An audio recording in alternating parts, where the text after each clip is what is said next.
Hello everyone, I'm Nicolette Norton and thanks for tuning in to this episode of The District, the show that features all the great things happening in the Hamilton schools. When most of us think of summertime, we think of lazy days on the beach, vacations with our families, or just enjoying some time off. And when it comes to the schools in summertime, we think of empty classrooms and hallways while administrators and maintenance prepare for the return of students and staff in September. Well, think again. The Hamilton schools are bustling with instructional programs over the summer for students of all ages. Let's take a look at just what happens here in Hamilton once the regular school year comes to an end.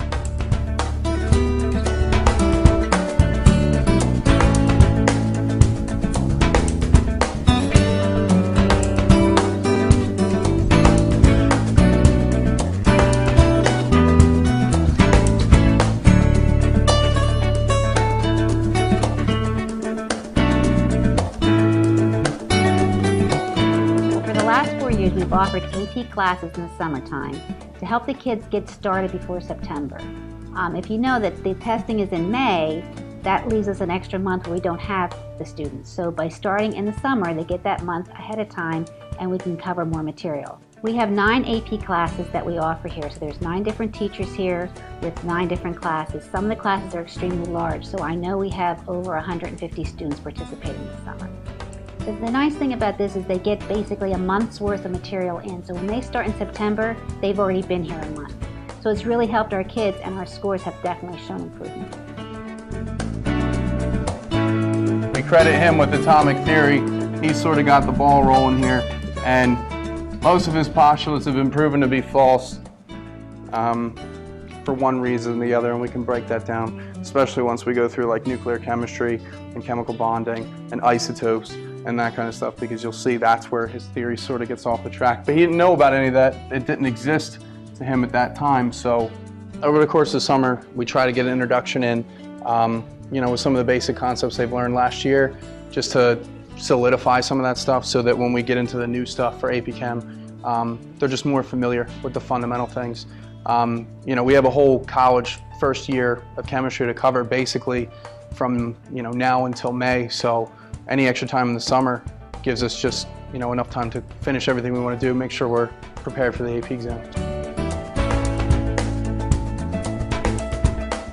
Teaching the summer is more, the kids aren't as familiar with me. I feel like we can come in, we get a lot of stuff done. We have whatever block of time we need to have a lecture like this, or have a 2-hour lab or 3-hour lab, whatever we need. There's so much flexibility. It's a little more laid back, so coming in, the kids get acclimated with you, and without all the other classes to worry about. Their sole focus usually when they come in on, say, Thursday in the middle of July is AP Chem and only AP Chem, and there's nothing else in their mind. There's nothing to cloud them up. It's like, I can do whatever we have to do, and they don't have any kind of, they're not sidetracked at all.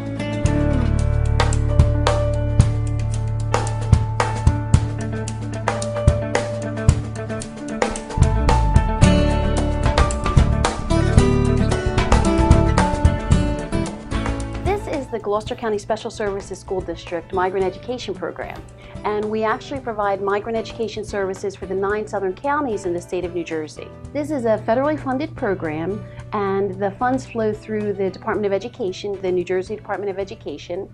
And as I said, we actually can provide services for migrant students and young adults in the 9 southern counties of this state. Students that are eligible for this program are the children of the migrant farm workers that come into the state. And as you know, with us being the Garden State and certainly Hamilton being the blueberry capital, you certainly have an influx of migrant farm workers each season. The migrant farm workers frequently bring their children or their young adults to come to work in the fields and pick the blueberries, etc.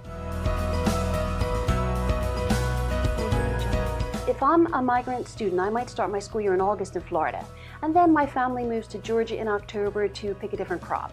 Well, by the time they get to Georgia and they get settled, they figure out where they're working, where they're living, and find a place to enroll me in school. Certainly, sometimes a day has gone by, sometimes a week has gone by. Migrant students experience this interruption in their school year many times through the course of a year. On the trip up to Hamilton, certainly they may miss from Florida to New Jersey, a week of school, 2 weeks of school. So that's why we're here. We're here to close those skill gaps for these students and also help them succeed so that they stay in school and graduate. Just to give you an idea of how many students you have in Hamilton, this summer from June 1st, we have almost 400 students that have moved into this area. And as far as our summer school program that we're operating in the Hamilton High School, we would be servicing students from preschool 3-year-old through 11th grade going into 12th grade. We have almost 400 that are eligible, but at this point in time, we've actually enrolled and had almost 300 attend. Our students academically focus on English language acquisition while they're here. Many of them are English language learners, so we focus heavily on language arts and the English acquisition skills. Then we certainly incorporate a lot of mathematics skills in addition to the language arts skills. Then the teachers always have a theme that they're working with. This year our theme is weather and climate, and we work on incorporating some science projects around the theme each summer.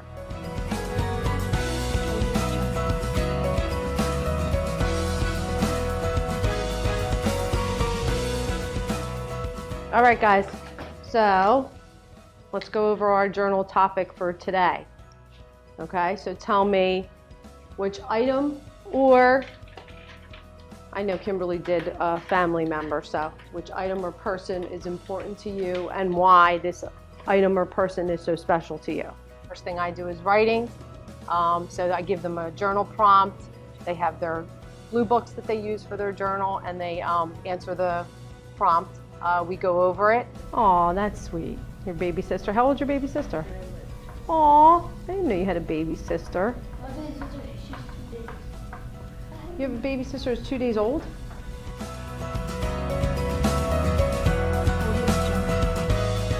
We are renting the Hamilton High School for this migrant education program this summer. And a typical day would be this children arriving, again it's preschool 3-year-olds through 11th graders going into 12th grade. They arrive about 8:15, they come in, they have breakfast. This is another Hamilton collaboration. We actually work with your food service department, Heather Triboletti and her staff, and they provide wonderful meals for which we contract for breakfast and for lunch. So our students arrive, they have breakfast, very academic morning, computer lab, they have lunch, academic afternoon, and then at 2:15, instead of transporting the children back to the hotel, the motel, the farm, or wherever they may be living while they're here, I actually rent the Archway School in Echo. And then the children go there for an after-school camp where they swim, they do arts and crafts, they play games, and then at that point, again, Hamilton has provided the dinner that we transport over there for those students, and they have dinner before they get back on the bus at 6 o'clock to be transported home. The migrant program is great because, for one, the kids are wonderful, and if they didn't have this program, they would probably be either on the fields or stuck in a motel room somewhere for the whole day. So at least they have a safe environment to come to. They're just, you know, they're great kids.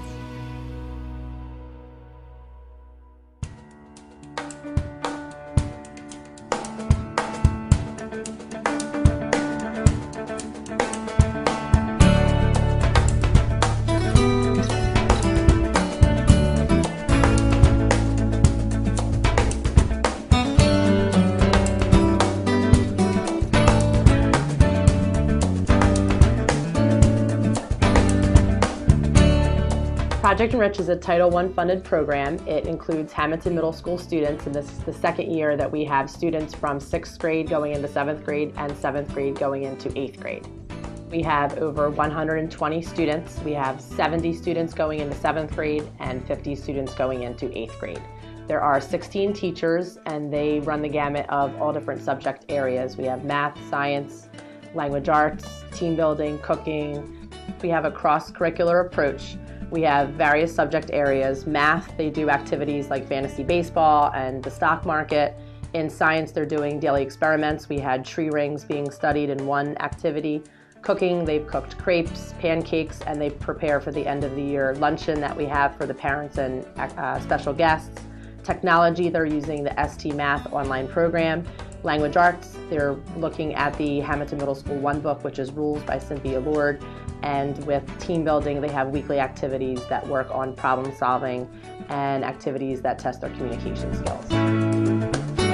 Yesterday or Friday, we previously read chapter 9. We discussed it. Today, what we're going to be doing is reading chapter 10. So what I would like you to do is please grab your chairs, form a U back here so that we can get ready to read that.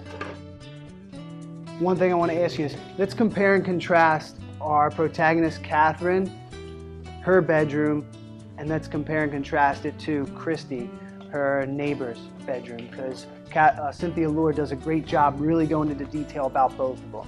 So maybe let's start with Christy. Stephanie? The language arts program in Project Enrich really essentially tries to tackle the whole one book, which is a concept at the middle school and the high school level where everyone in that specific building has to read one piece of literature.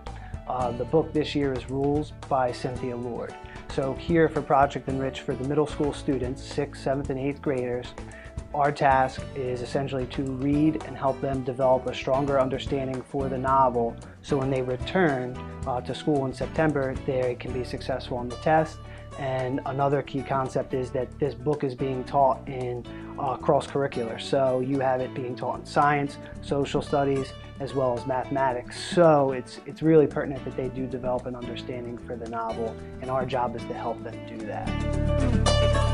You guys have been doing ST Math, you're doing a great job with it. We've been talking about fractions and decimals and all that kind of stuff.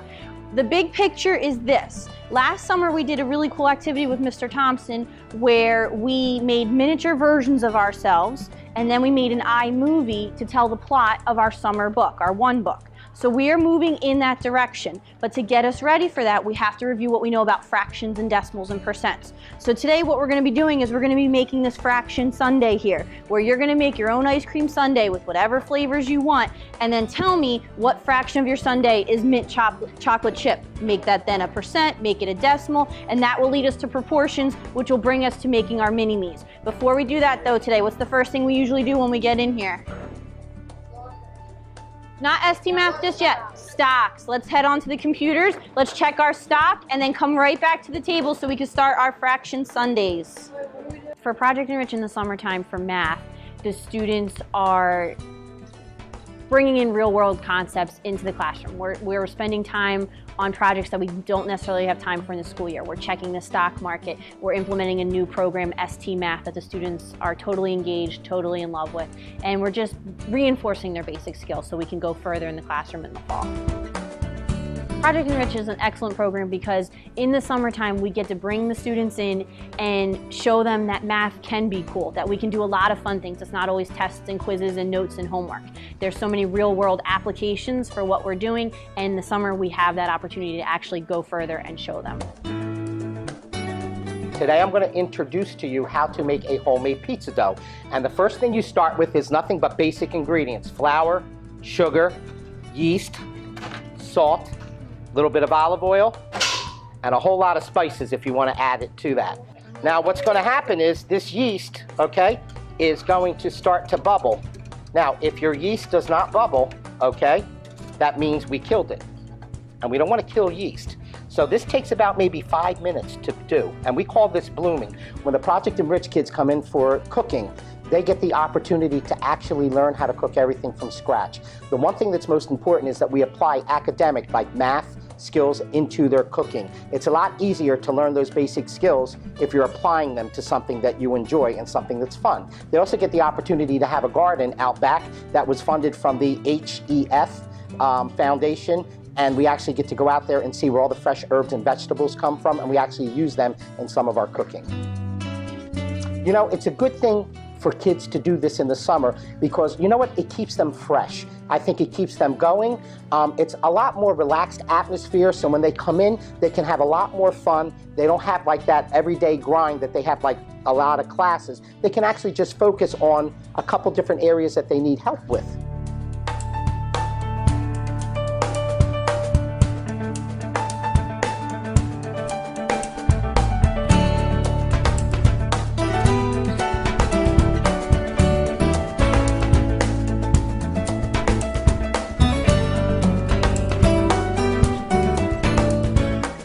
Over the summer, the ECEC houses the Achievement Academy, which encompasses 240 students. The grades range from students going into first grade to students going into fifth grade. 22 teachers and 15 instructional aides. And the Achievement Academy is Title I funded, which means most of the money comes from the state or from federal money also. The goal of it is to get kids ready for September. All studies show that during the summer there's something called the summer slide. And the first month of the school year is usually spent revisiting materials the students should already know. This is getting students ready for September. A typical day at the Achievement Academy is kids are getting off the bus at 10 to 9. By 9 o'clock, they're in their classroom and they're already working. There's two parts of the Achievement Academy. One is the language arts portion. Kids are working their reading and their writing. And this year, for the first time ever, we encompassed the math portion. So they're getting 45 minutes at least of math every single day. And that wasn't done in the past. And we're hoping to see some great results from that. Do me a favor. Write both of these numbers down. Do not do the math yet, right? Make sure you line up your decimals, right? Do not do the math. Just line up your decimals. Hey, by the way, does it matter which number I put on top or which addend I put at the bottom? No. Why not? What property is that? Say it louder. Very good. The commutative property of additions tells us that we could switch the addends around. Good morning, Scott. How you doing? The commutative property of addition tells us that we could move the addends around and our sum would still be the same. What we'd like to do in the summertime is make sure that we hit all those prerequisite skills that the kids are going to need to know going into 5th grade. So for example, multiplication, kids have to come in knowing their multiplication facts. It really is a must. It puts them at a disadvantage if they don't come in, and unfortunately a lot of kids do come in, lacking in that. So I'm trying to really hit on that, multiplication, division, obviously the addition, subtraction as well. Going into some decimals, maybe some fractions, just some of those prerequisite skills that they're going to need to know so they could be successful when they come in 5th grade. Today we're starting a new book called A Bundle of Sticks, and it's a fable. Fable is like a story where we learn a lesson, so it's going to teach you something, okay? So we're going to read A Bundle of Sticks, and it's retold by Elena Martin. So I have the 1st graders that are going to 2nd grade, and the minute they come in, they have their journals. They start writing for the day's theme. I go over and work with them one-on-one, and then after that, we go right into phonics first. We go over the theme for the week, which right now we're doing vowel patterns. And then as soon as that, it's a quick review usually, and then we go right into small reading groups, which is where I can really work on the kids on their level, one-on-one. While I'm working with my small reading group, the other kids are in centers, either working on the iPad or working on the computer for phonics skills through the Hot Dots.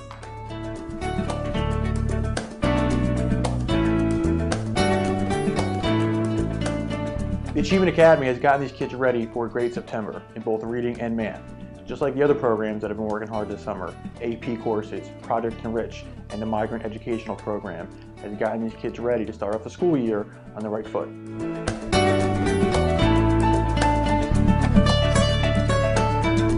That's all we have for this episode of The District. Tune in next time to see what else the Hamilton schools are doing that makes them one of the best schools in our state. For everyone here at The District, I'm Nicolette Norton. Have a great day.